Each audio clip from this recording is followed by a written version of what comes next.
Hello and welcome to another video with Mr. Math. Today we're finding the indefinite integral and we need to check the result. Okay, we have the integral of x to the fifth plus 1 dx. Let's remember that we can distribute this integral with each term. So we'll have the integral of x to the fifth dx plus the integral of 1 dx. And 1 dx is just dx. Okay, we're going to apply the rule. We have x to the fifth plus 1 over 5 plus 1 plus the integral of dx is just x. Let's not forget our constant of integration.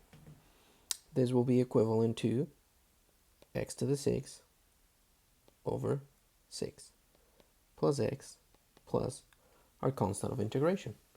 Okay, now we need to verify.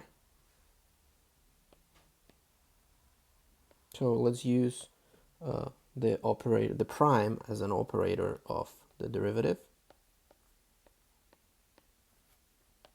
and we'll have something like the derivative of x to the 6 over 6. This will be 6 x to the fifth over 6 plus 1, and the derivative of a constant here, c, is 0.